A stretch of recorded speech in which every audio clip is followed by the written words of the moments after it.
What's up, guys? Welcome back to my channel. So we're going to go ahead and check out this final preview for Gotham Knights. Let's check this out.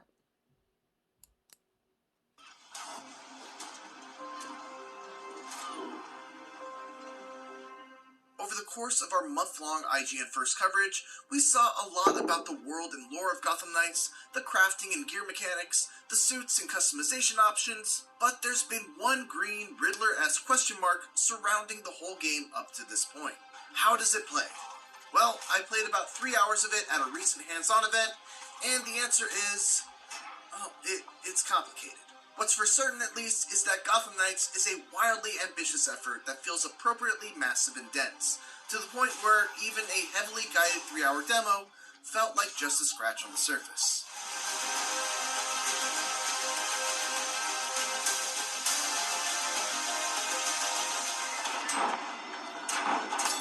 My demo was broken up into 4 chunks. I played the tutorial that involved following a lead on Batman's last case, then jumped into a new save to play the first chapter of Harley Quinn's multi-part villain arc, then continued with several open world challenges related to Harley's story, and to put a cap on the event, I jumped into a late game save that let me and the internet's own Destin Legary face off against Harley in the finale of her arc. And that leads to one of the main reasons why my takeaways from this event are complicated.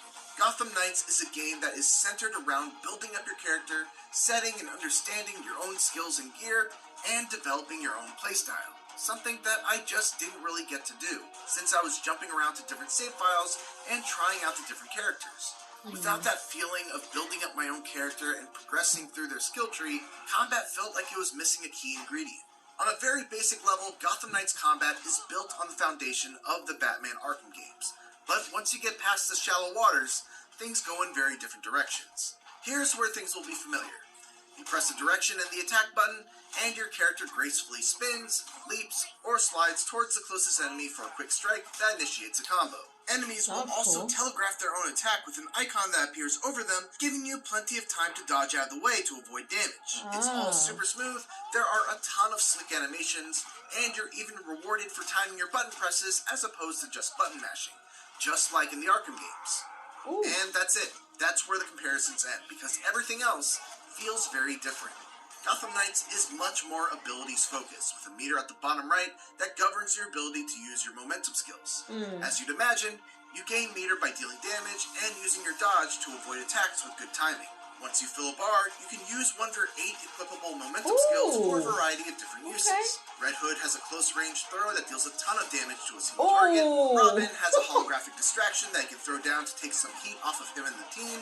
Batgirl can toss out a Batarang barrage to deal a bunch of piercing damage right in front of her.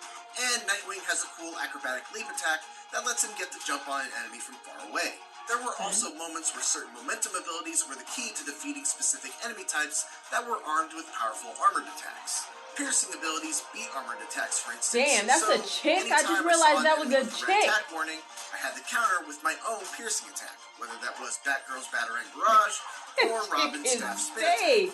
All of this sounds great, and I'm very much looking forward to the progression of getting to unlock new momentum abilities, purchase skills that synergize with them, find and craft new pieces of gear, add mods that further enhance certain effects, and find a preferred playstyle for each of my characters when the game actually comes out. My concern is how well that progression, those momentum abilities, the gear, and the deep well of customization options are going to be able to carry the whole experience. Because, on a fundamental level, I found Gotham Knights combat to be very flashy, but also kind of bland.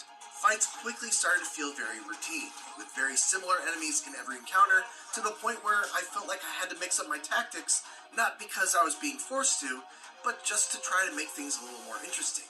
My favorite character ended up being Red Hood, because he excelled at a hybrid style of both range and melee, which felt quite different from what everyone else was able to do. I would play as Red Hood. Plus, he had some neat tricks, like being able to grab an enemy, place a bomb on them, and then kick them away so you can explode the bomb with a gunshot. The other characters have their fun surprises too.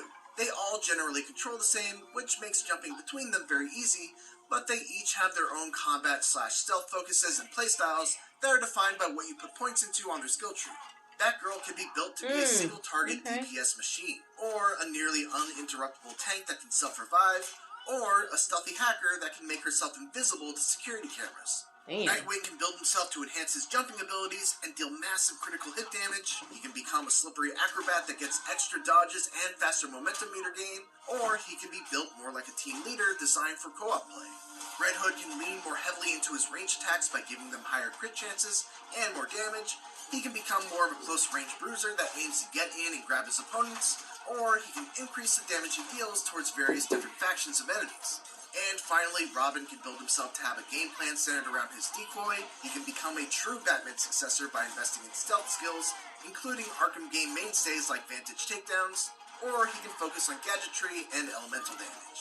Just by glancing at the skill tree, it's easy to see that there's a lot to get excited about for each character every time you gain skill points.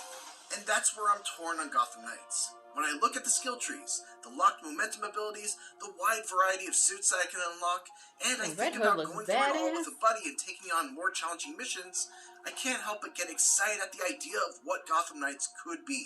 But in my playtime with this demo, things were very far off from that idealized version. Beyond combat, Gotham Knights is very impressive. The city of Gotham is absolutely gorgeous. The many different modes of traversal are all fun in their own way, whether that's by motorcycle, Batgirl's glide, Nightwing's glider, Red Hood's mystical air hops, or Robin's short-range teleportation. The Belfry seems like an awesome headquarters full of optional conversations that deepen the relationships between the four heroes. And you can even play Spy Hunter.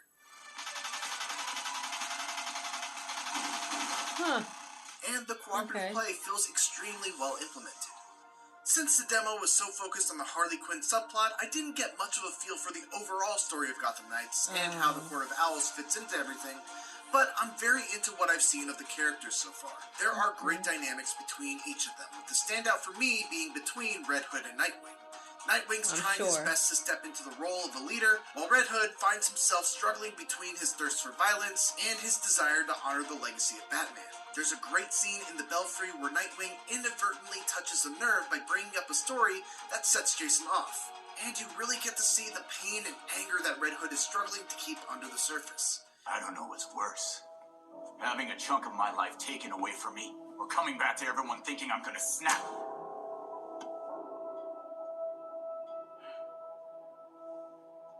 I'm sorry, Jason.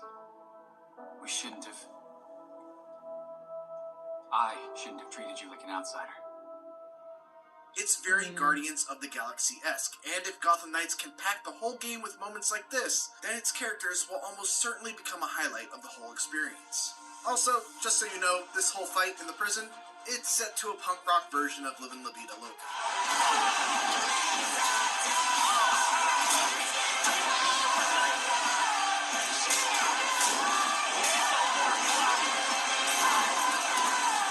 So, you know, that's the thing. Okay. Gotham Knights is not an easy game to demo, and while I walked away from my hands-on time less than impressed with many aspects of combat, I still found myself interested in playing more. We'll see how it all comes together when Gotham Knights releases on PS5, Xbox Series X and S, and PC on October 21st. For more on Gotham Knights, don't miss the first 16 minutes of gameplay, as well as Harley Quinn's boss fight gameplay. And for everything else in the Batman universe, keep it here on IGN. Ooh.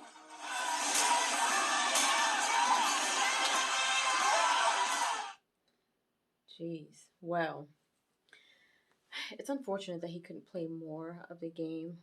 Whatever he played, he said, you know, had a lot to do with Harley Quinn. But I would still, I would still hope that the game in its entirety is really, really good, and it's not,